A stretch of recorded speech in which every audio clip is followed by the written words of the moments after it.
All right, let's take a look at number 9.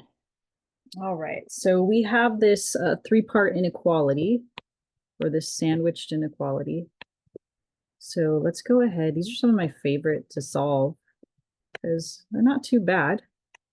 Just whatever you do to one side of the inequality, you got to do to the other side of the inequality. We're still trying to get x by itself. So we still have to move this 4 and this 2. So we're going to subtract the 4 first. But now that we kind of have like two equal signs, I'm air quoting that right now, but two inequalities, we want to make sure that we do it on each side of the inequality. Okay. So we have -4 take away 4, which is -8. 4 minus 4 is 0. And 8 take away 4 is 4. All right. So now we have to get rid of that -2 that's multiplying by the x. So we're going to have to divide by -2 to get rid of it. Now these inequalities are going to flip because anytime you divide by a negative, they have to point the other way. All right, a negative divided by a negative is positive. 8 divided by 2 is 4.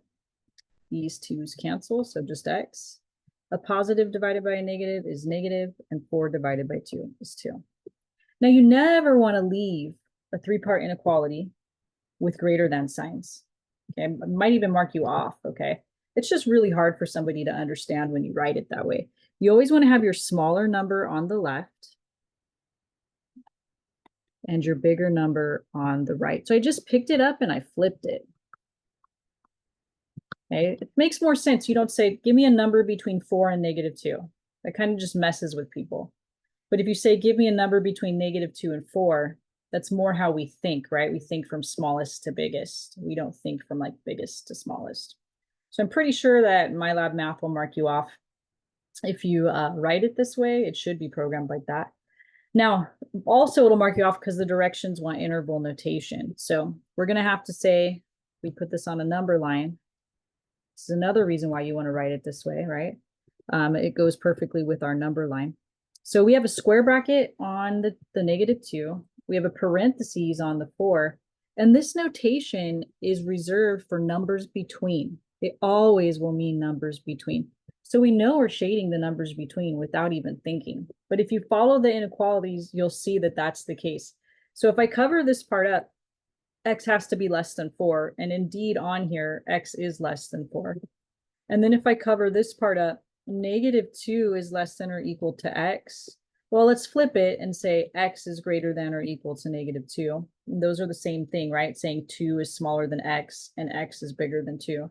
So greater than 2, well, -2, that's what we have. We've shaded to the right of -2.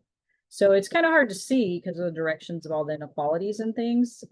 That's why I think the best way to look at it is, hey, anytime you see a three-part or sandwiched inequality, it's always going to mean the numbers between. All right, so our interval notation for this is just going to be bracket -2 to 4. Very easy.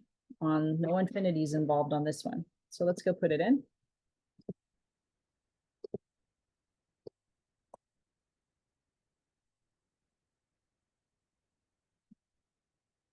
All right.